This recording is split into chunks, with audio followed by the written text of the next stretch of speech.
tous et à toutes. Merci beaucoup pour votre invitation. Nous sommes très très heureux d'être là aujourd'hui pour parler publicité digitale.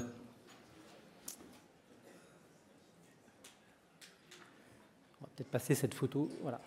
J'ai souhaité commencer cette intervention avec cette pépite que j'ai trouvée sur Internet. Nous sommes le 27 octobre 1994 et il s'agit de la première publicité sur Internet. C'est une bannière qui était présente sur le site de Wired et c'est une publicité d'AT&T qui renvoyait vers des produits vendus à l'époque par AT&T. Donc on est au début de l'Internet et c'est intéressant de découvrir cette publicité qui a beaucoup évolué depuis, puisque l'histoire de l'Internet ouvert, tel qu'on le connaît aujourd'hui, est quand même intimement liée et corrélée à l'évolution de la publicité digitale. Alors effectivement, cette publicité digitale a permis l'éclosion et le développement de l'Internet tel qu'on connaît aujourd'hui, 30 ans de développement, avec 3 révolutions. La première révolution, celle qu'on appelle celle de l'Internet, était celle du contenu, de donner accès à travers ces pages web et ces sites HTTP à l'ensemble du contenu présent et qui s'est digitalisé progressivement. Il y a aussi une deuxième révolution qu'on a tous connue, c'est celle du mobile en 2015, qui a étendu l'accès de l'Internet d'un point de vue device au téléphone mobile et au smartphone par la suite. Et puis, depuis 2 ans, il y a ce qu'on appelle la troisième révolution Internet, celle de l'IA. Je vais y revenir en détail, mais on voit bien que l'ensemble de ces révolutions Internet et l'ensemble de l'évolution et la révolution digitale ont permis l'éclosion d'un grand nombre d'usages, grand nombre de services qui ont bénéficié à l'ensemble de l'économie et à la France en particulier. Alors, quels sont les bénéfices de cette accélération? Je pense que la première, c'est l'éclosion des contenus et l'éclosion de nouveaux types de contenus. On a eu bien sûr la digitalisation des contenus, mais on a aussi l'émergence, par exemple, dans le cadre des médias d'information. J'illustre ici avec Hugo Décrypte de nouvelles formes de consommation de médias. Hugo Décrypte, c'est près de 3 millions d'abonnés aujourd'hui. Mais on a aussi les médias traditionnels qui ont bénéficié de l'émergence d'Internet et de la publicité, comme Arte, qui a digitalisé une bonne partie de ses contenus. Aujourd'hui, Arte, c'est près de 40 chaînes, 15 millions d'abonnés et près d'1 milliard de vidéos vues sur l'ensemble des contenus de la plateforme Arte. Le deuxième bénéfice de l'émergence et du développement d'Internet et de la publicité, c'est bien sûr le bénéfice au niveau de l'économie. Là aussi, sur la France, il y a des spécificités et des singularités. Le développement de l'e-commerce, qui est un développement mondial, mais en France avec cette spécificité de l'invention du drive et des acteurs de la grande distribution. Il y a également eu l'émergence d'un certain nombre d'acteurs spécifiques à la France, comme Back Market, Mano Mano et bien d'autres, grâce à l'Internet et à la publicité. Et puis la table ronde précédente en témoigne, c'est aussi la capacité, grâce à l'Internet et la publicité, de développer des nouvelles sources de revenus pour l'ensemble des retailers. Je pense à Retail Link pour Fnac Darty, mais pour Cdiscount et La Redoute, le témoignage de tout à l'heure le montrait. Et puis il y a un autre troisième phénomène positif pour l'économie française, ça a été le développement d'une filière à part entière, la filière du marketing digital. Il y a une excellente étude d'EY et Faber-Novel pour l'Alliance digitale qui a montré que l'ensemble de la filière marketing digital, ça représente 11 milliards d'euros de chiffre d'affaires, c'est près de 9000 PME qui vivent aujourd'hui du marketing digital et c'est également un bénéfice en termes de création et de contenu, puisque si on prend juste la plateforme YouTube, où 50% des revenus sont reversés aux créateurs, c'est près de 20 000 créateurs qui vivent aujourd'hui du digital, avec un équivalent de 850 millions d'euros. Donc on voit bien que l'émergence de l'Internet et grâce à la publicité digitale a contribué au développement économique de la France et des usages. Alors ce qui a été le facteur clé de succès de ce développement, c'est au sein de la publicité digitale, la personnalisation. C'est la personnalisation qui progressivement a permis de faire émerger l'ensemble de ces usages, de ces contenus et a permis ce développement économique. Quand on parle de personnalisation de la publicité, obligatoirement, on doit associer ce concept avec la protection des consommateurs. Parce que bien évidemment, on ne peut pas avoir un développement de la publicité digitale et de sa personnalisation sans se poser la question de la protection des utilisateurs. Alors, il y a plusieurs façons de le faire. Une voie très utile est celle de la réglementation, mais on peut se poser la question sur la réglementation en particulier de son usage. D'abord, d'un point de vue quantitatif, quand on regarde l'Europe, et c'est le rapport Draghi qui le dit, entre 2019 et 2024, près de 13 000 lois ont été déployées en Europe dans le domaine du digital, à comparer aux 3 500 lois développées sur le marché américain sur la même période. Et puis il y a la question du contenu de ces lois. Et là aussi, on peut débattre sur parfois le choix pertinent des réglementations. Mais je voudrais aujourd'hui insister sur une réglementation pas du passé, mais celle qui arrive devant nous, qui est le Digital Fairness Act, en cours de discussion au niveau de la Commission européenne. Et au sein de ce projet d'acte, il y a un sujet qui est la personnalisation de la publicité, avec certains parlementaires européens qui souhaiteraient potentiellement arrêter la personnalisation des publicités. Alors, on peut se poser la question sur les impacts de la fin de cette personnalisation. Ce que je vous propose, c'est de regarder comment fonctionne aujourd'hui la publicité digitale pour essayer d'appréhender cet impact. Alors, le premier, c'est un mythe, tuer un mythe, celui que la publicité personnalisée ne serait pas acceptée par les consommateurs. On a de très très nombreuses études, celle-ci en est une, qui montre que si on prend la génération Z, aujourd'hui 80% de cette génération accepte et souhaite même avoir des publicités digitales. Si on prend la population plus millénium, on le voit sur cette étude, c'est 57% de la population qui est prête et qui accepte ces publicités personnalisées. Donc il n'y a pas aujourd'hui un rejet ou une attente de réguler cette pub personnalisée. Maintenant, le fonctionnement même de la publicité digitale est à prendre en compte. Il a fortement évolué ces 10 dernières années.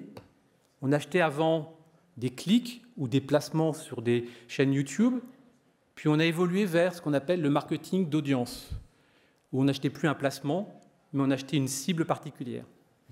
Ce qui est intéressant de voir, c'est qu'avec l'avènement de l'IA prédictive, on a fait évoluer ces dernières années le marketing digital vers un marketing d'objectifs. Donc on n'achète plus un placement ni une cible. Désormais, on est capable d'acheter un objectif marketing. Par exemple, j'ai un catalogue produit et j'ai un objectif de marge sur ce catalogue produit et je vais pouvoir choisir une publicité qui va optimiser la marge sur ce catalogue produit. Ça, c'est grâce à l'évolution du marketing digital et de la personnalisation. Alors, on a une troisième révolution qui arrive en ce moment sur le marketing digital, qui est celle de l'IA. J'ai illustré ici un point qui est extrêmement intéressant, qui essaye d'expliquer pourquoi l'IA, qui était émergent depuis quelques années, depuis 2017, est en train de s'accélérer. On a cette fameuse loi de Moore. La loi de Moore explique finalement la croissance de l'Internet entre 1994 et les années 2020. La loi de Moore expliquait que la capacité des puces informatique doublait tous les 2 ans. Ce qui se passe avec l'IA, et ce qui nous rend parfois un petit peu au bord un peu du vertige, c'est que cette capacité accélère. Les modèles aujourd'hui d'IA vont 4 fois plus vite que cette fameuse loi de Moore. Donc aujourd'hui, c'est pour ça qu'on a une accélération des technologies qui sont mises sur le marché et qui permettent à l'ensemble des services ou du marketing digital d'évoluer, de se transformer. Alors quel est l'impact aujourd'hui sur l'Internet tel qu'il est aujourd'hui et tel qu'il va être demain? Le premier, ça va être l'impact sur les usages. L'accélération de l'IA et les capacités de l'IA augmentent la capacité des utilisateurs d'accéder à Internet, non pas seulement avec un téléphone mobile et en tapant un mot-clé et en pouvant accéder à des contenus, mais en démultipliant les façons d'accéder à Internet. On a une illustration ici avec la capacité de faire une vidéo et de pouvoir envoyer cette vidéo sur Internet pour avoir une explication complémentaire. Ça, c'est ce qui arrive demain. Mais dès aujourd'hui, nous, on le voit sur nos services. Par exemple, l'usage de Google Lens, qui est une nouvelle porte d'entrée sur Internet et qui permet d'offrir un accès à une curiosité infinie aux consommateurs. Aujourd'hui, Google Lens, c'est 20 milliards de requêtes tous les mois. Donc ça, c'est un bénéfice de l'IA qui arrive et qui s'accélère. On a une deuxième transformation qu'apporte l'IA aujourd'hui, c'est sur le marketing digital. Le marketing digital s'appuie sur une chaîne de valeur qui était classiquement, je crée une campagne, et donc je crée un contenu pour ma campagne, qui peut être un contenu vidéo ou texte. J'opère une campagne média, donc en choisissant effectivement ces marketing objectifs et en permettant de pouvoir exécuter une campagne sur différents supports. Et puis après, j'avais une phase de mesure post-campagne à travers des MMM ou avec d'autres outils, des tests expérimentés qui permettent de mesurer le bénéfice de la campagne. L'IA crée une véritable révolution en agrégeant ces trois étapes en une seule et même étape. Je suis capable désormais de créer le contenu, la campagne et de mesurer le bénéfice de la campagne en un temps identique, un temps réel. Ça, c'est une vraie rupture au niveau du marketing digital qu'il faut prendre en compte aussi quand on se pose la question de l'arrêt de la personnalisation de la publicité. Enfin, il y a un troisième bénéfice de l'IA qui va arriver également et qui se développe. Là, je profite de la présence d'Enrique pour rappeler qu'il y a eu le développement d'activités comme le retail média, puis il y a aussi, grâce à l'IA, le développement aussi de nouvelles activités pour les acteurs économiques basées sur la data, avec cette annonce faite par le groupe Fnac Darty, Seva et CGM, de pouvoir créer ces nouvelles activités autour de la data et de l'IA pour proposer des nouveaux services. Donc on le voit, le marketing digital a évolué ces 30 dernières années grâce à la personnalisation et l'IA apporte une nouvelle accélération face à cette évolution. Alors la question qui se pose, c'est face à cette accélération de l'IA, est-ce qu'en Europe et en France, on va être capable de pouvoir saisir cette opportunité et de pouvoir accompagner cette troisième révolution d'Internet pour pouvoir positionner la France et l'Europe parmi, dans le concert mondial, les leaders européens. On peut se poser cette question-là. La question, c'est de pouvoir assurer la prospérité grâce à l'IA, tout en maintenant la protection des consommateurs face à la publicité. Alors, qu'est-ce qu'on peut faire aujourd'hui? Déjà, on fait beaucoup de choses. On a un centre d'outils, notamment chez Google. On a un centre pour gérer ses publicités individuelles. Donc, tout utilisateur d'un service Google peut accéder à cette plateforme qui lui permet de contrôler les publicités qu'il reçoit. Il peut supprimer complètement les publicités, supprimer simplement le taux de conversation des données ou de pouvoir adapter les publicités en fonction de son contexte. 330 millions d'utilisateurs en Europe ont déjà utilisé ce centre et sont capables aujourd'hui de pouvoir piloter leurs données. On a d'autres développements sur le marché, et si je cite ce qu'on fait chez Google, c'est aussi la protection des consommateurs face aux données créées sur l'IA, avec cette technologie qui s'appelle SynthID, qui permet maintenant, sur une publicité, de savoir si cette publicité repose sur une photo réelle ou une photo créée grâce à l'IA. Et puis on a plus globalement les AI Principles au sein de notre activité qui permet de réguler et de définir une gouvernance sur tout sujet lié à l'IA qu'on met sur le marché. La question, c'est est-ce qu'on peut faire plus? Oui, on peut faire plus. Et on est déjà sur ce chemin-là. Il y a une nouvelle technologie et un nouveau concept qui s'appelle les PET, Privacy Enhancing Transformation, qui permet effectivement d'apporter des nouvelles technologies permettant de contrôler la publicité digitale et sa protection et la protection des consommateurs au niveau de ces technologies. C'est des technologies à base d'encryption. On y croit chez Google et on développe des solutions sur cette base-là. On a d'autres solutions qui permettent effectivement d'imaginer un futur. Le futur, c'est de collaborer entre tous les acteurs pour pouvoir développer les solutions qui protégeront demain les consommateurs.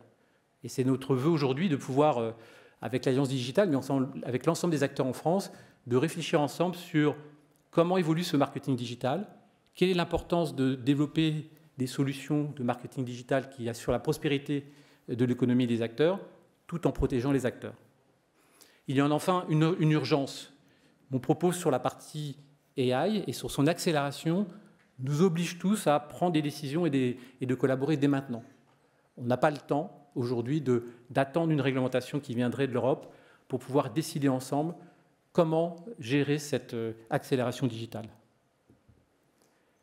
Donc notre vœu le plus fort, aujourd'hui, en cette fin d'année, c'est effectivement de pouvoir installer ensemble ce dialogue. Et ma présence aujourd'hui, au nom de Google, est de pouvoir ouvrir ce dialogue avec l'ensemble des acteurs présents sur la chaîne du marketing digital.